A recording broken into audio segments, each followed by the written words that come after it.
Nizzy Sports Chat. I am your host, Nizzy, and in this video, you guys are going to be breaking down a crazy triple overtime thriller last night between the Toronto Raptors and Miami Heat.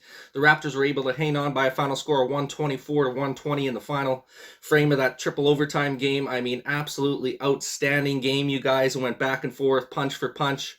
You had two heavyweights in the ring there just dueling it out in this one, you guys. Probably one of the games of the year in the NBA so far, if not the game of the year so far in the NBA.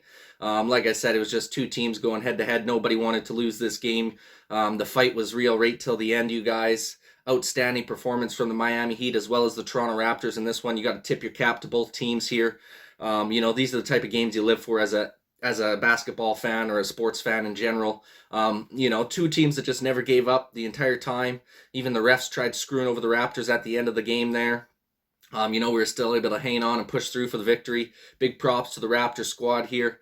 50 plus minutes for every single starter out there for the Raptors, which is just insane.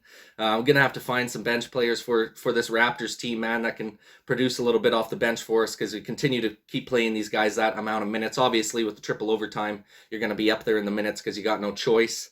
But we did only have 3 guys come off our bench in this one. I think the most minutes we had was Achua had like 18 minutes off the bench. And then we had, I think Boucher had 12 and Banton had 8. So there wasn't a lot of minutes coming off of the bench in this one, you guys. Like I said, every single starter had 50 plus minutes out on the floor in this one, but they freaking grinded it out, gritted it out, man. We're able to pull out the big dub in this one. Like I said, 124 to 120 final. Pushes them one game above 500 again. The Raptors had a 24 and 23 record on their season now. Drops the Heat to 32 and 18. Just an outstanding win for the Raptors squad, you guys. Like I said, the Heat are the first place team in the East right now. They've been on a bit of a hot stretch lately. So kudos to the Raptors for being able to get the job done here. Just a big time win. Hopefully this gives us some momentum moving forward. Maybe the Raptors can get on a bit of a roll here, get a winning streak going. Would be nice to see. Try and lock in a few games above 500 here, kind of solidify ourselves in that playoff race. Heading into the All-Star break here would be nice to see. But real quick, before we start breaking down the team stats and the player stats, going over the rest of this game, you guys, if you can go ahead and like this video if you like sporting content like this, go ahead and subscribe to the channel if you're looking for more sporting content like this in the near future. I've been getting a lot of support lately, you guys, and I greatly appreciate it. We're going to keep coming out with as much content as possible for you guys. But without further ado, man, let's go ahead and start off with the team stats for this game. Raptors shot a cool 43% from the field, 47 out of 107 shots. Just crazy to see the amount of shots they were able to take in this game. Did a little bit better numbers than the Heat did. They shot 40% from the field as a team. They shot 45 of a 111. So a little bit better job from Toronto Raptors on the field goal percentage in that one. Same thing with the three-point range. The Raptors shot 16 of 45 from three-point land for a 35% mark on the evening. Bested Miami in that department by a little bit as well. They made the same amount of three-pointers as us, 16, but they took 50 total shots for a 32% clip. So a little bit lower of a clip than the Toronto Raptors in that aspect, which was actually probably one of the deciding factors in the game. There was a lot of shots late in that game, especially throughout the overtime periods and just throughout the game in general, where lots of wide open threes that Miami would normally bang down that they were just bricking up. Probably most notably was Tyler Hero. He shot 5 of 22 from the field. He was bricking shit up all over the place last night, which was huge for us. You know what I mean? If the guy wants to just continue to brick shots up all night, we'll take advantage of that. And the Raptors did that just so, especially with that last shot in the triple overtime there, where he takes the 3-ball early. I think there was still like 10 seconds left on the clock or something like that. And he decides just to launch a 3-ball. Obviously misses that one, and that pretty well sealed the deal for the Raptors there in that triple overtime period. But nonetheless, man, great performance. 77% from the free throw line as well for the Raptors, 14 of 18 as a team. Bested the Heat in that department as well. They shot 70% from the free throw line, 14 of 20 as a team. So great job by the Raptors. On that aspect, the rebounding was crazy in this one. The Raptors had 53 boards, 62 rebounds though for the Heat. I mean, they were just annihilating us on the glass in this one. They had 20 offensive boards comparatively to the Toronto Raptors 12. But they did turn the ball over a lot. That was huge on the Toronto Raptors part, being able to force a lot of turnovers.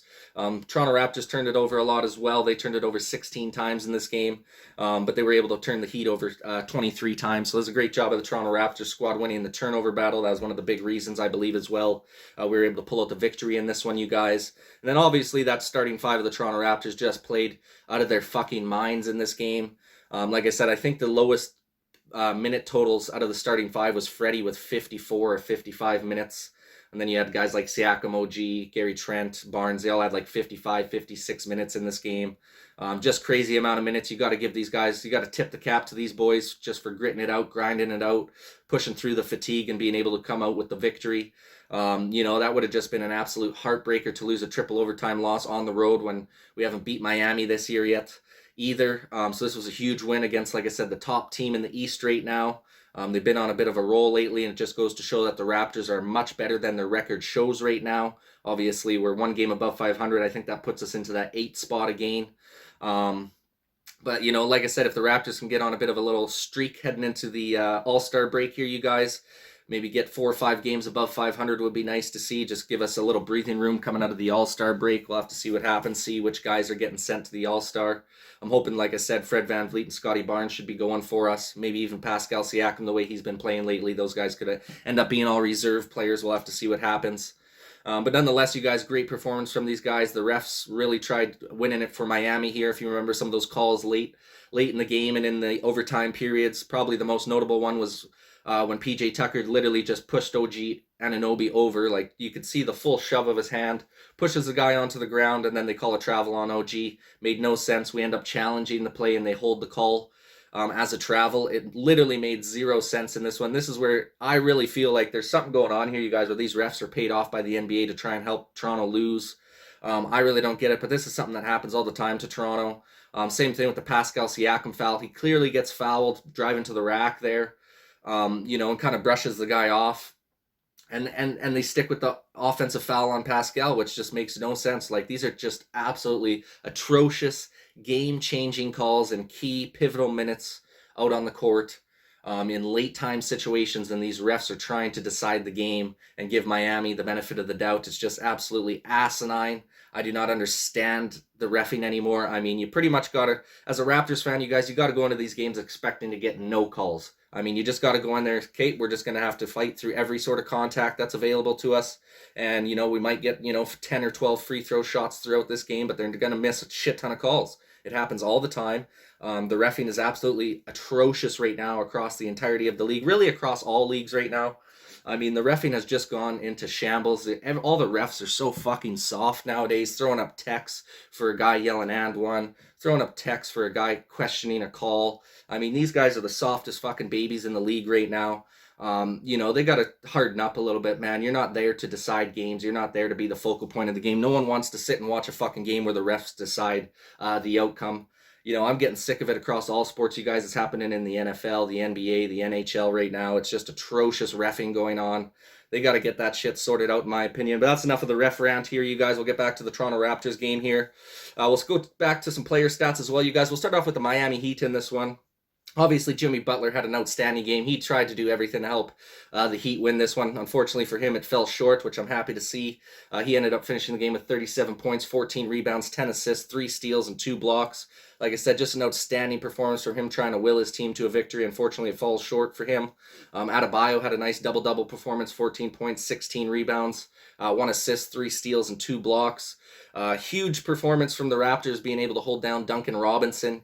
He only ended up playing 19 minutes in the game. He had a rough night, shot 0 of 5 from the field. Only stat that he was able to produce was 1 rebound. Normally, he's a pretty clutch three-point shooter for the Miami Heat, so that's a great job by the Raptors not allowing him to get on the board and really not make an impact whatsoever in this game. Vincent had a pretty nice game for them, 17 points, 3 boards, 4 assists, 1 steal. PJ Tucker, solid performance with 11, 5, 3 assists, and 2 steals. Hero was, like I said, a really quiet night from him shooting. He shot 5 of 22. One of the reasons I would say they lost the game, he was just bricking shit up from everywhere. He finished the night with 13.6 rebounds and 4 assists, so a pretty quiet night from him. Stress finished the night with 11 points, 4 boards, and 2 assists. He had Martin off the bench with 11 points, 4 boards, 1 assist, and 1 steal. And then Dedmon, their backup center, came in there and gave you 6 points, 9 boards, 1 assist, 2 steals, and a block. So not a bad performance overall.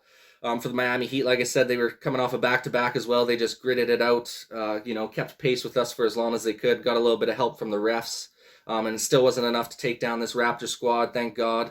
Raptors needed this win badly as well after losing that tough one to Chicago where we just kind of fell by the wayside late in that game. And then over to the player stats for some of the Toronto Raptors players, you guys. Siakam with another great performance here. Double-double, 21 points, 13 rebounds, 6 assists, and a huge 4 steals and 4 blocks on the defensive end.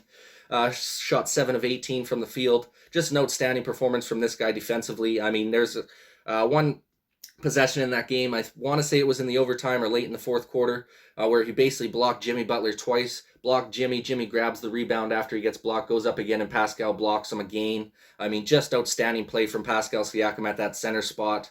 Even though we're kind of running a bit of a small ball lineup without a true center out there, Pascal's filled in real nice. I would say he's playing some of the best basketball of his career right now. Just an absolute bona fide stud out there, doing everything, doing all the little dirty work that he wasn't doing at the beginning of the season that makes a difference for your team to get the win. Just super proud of the guy and the work and the effort that he's put in consistently. He's turning out to be a great leader for this squad alongside Fred VanVleet, OG, Trent Jr., Barnes, guys like that. We just got a great starting five. Bunch of guys who contribute here. Fred VanVleet with a solid performance, even though his shooting stroke was terrible last night. Still shot 19 points, 4 rebounds, 8 assists, 1 steal, and 2 blocks. Like I said, he only shot 7 of 22 from the field, but he made a couple clutch buckets late in the overtime periods. Wasn't really able to get it going until the overtime periods, but like I said, he made a couple clutch 3 balls for us late in that game, which really helped seal the deal against Miami there, you guys. Then OG finished off the night with a double-double as well, 20 points, 14 rebounds, 6 assists, 3 steals and 1 block, shot 9 of 21 from the field, so a bit of a rough shooting night for him as well, but just did everything else for you out on the floor and still made some really key shots at key moments throughout the game. Had a couple clutch buckets there late in that one, and just played tenaciously on the defensive end. Same with Gary Trent Jr., you guys. His third 30-point performance, finished the night with 33 points, 5 rebounds, 1 assist, and 5 steals. I mean, the dude was so active on the defensive end with his 5 steals there. Shot 13 of 28 from the field, just shy of 50%. So quite efficient as well. We needed all of those 33 from him last night. He's just been on a tear lately, just been able to drop the ball in the bucket from anywhere's out on the court right now. Great performance from him. Scotty Barnes had another great game as well. 22 points, 9 rebounds, 3 assists, and 1 steal. Shot 7 of 13 from the field. Obviously had those 2 very clutch free throws to tie the game and push us into the overtime periods at the end of that fourth quarter. I mean, that's just absolute clutch time buckets, especially for a team that's been struggling from the free throw line, and you have your rookie go out there and clutch up those 2 free throws to get you to the overtime period was just huge from Scotty. And then your bench unit guys, like I said, they didn't really play a lot in this game. We pretty much rolled the starters for most of the game. I think Achua had around 18 minutes. He finished with 8 points, 3 rebounds, and 2 blocks. Shot 4 or 5 from the field. So a nice, efficient night from him when he's out on the floor. Chris Boucher had 1 point, 2 boards, and 1 block. Very quiet night from him, but I think he only played 12 minutes. I don't even think he got a shot from the field. I think the one shot that he did make was a free throw. And then same thing with Banton. He had 3 boards and 1 steal. I think he only played 8 minutes, didn't take any shots either. So we're going to have to figure something out with the bench unit for sure, you guys. We're going to need to make a trade by the trade deadline here, try and get some bench depth scoring. Or bring in a center and maybe move one of those guys in the starting lineup to the bench unit, like a Scotty Barnes, to run the bench unit as a kind of like a point forward there. But we'll have to see what happens, you guys. Trade deadline's coming up here in the next couple of weeks. I'll probably end up doing a video. I'm hoping to get one out today, maybe talking about some of the trade targets for the Toronto Raptors moving forward, some of the centers that we could be looking at, hopefully trying to make a trade for here before the deadline ends here, coming up in the beginning of February. But we'll have to see what the Toronto Raptors decide to do here. Nonetheless, great victory, 124-120 final in triple overtime against the Miami Heat, you guys. Setting up a nice big-time matchup against the Heat coming up, I think, I want to say it's coming up in a few days here, actually, and I think Kyle Lowry's going to be ready to rock. This is going to be the first game where he comes back to Toronto, so that should be a good matchup to be watching there. We'll have to see how that one unfolds. But in the short term here, you guys, we got the Atlanta Hawks coming up on Monday. Especially with all our guys playing 50-plus minutes last night, we really need our bench unit to step up in this game coming up on Monday against the Hawks. We're going to need a good performance from our bench players. See if we can drop those minutes down on some of our starting lineup to like 30 minutes, 28 minutes, 27 minutes of action in this game, and see if we can get that bench unit rolling. Atlanta's been kind of a shitty team this year. Definitely have not been even close to as good as they were last year when they made their run to the Eastern Conference Finals. So this is something that the Raptors definitely need to take advantage of. Play some hard-nosed defense, get out to an early lead against Atlanta, and try and close the door early on these guys, so you can have your bench unit close out that game and get some extra rest for your starters.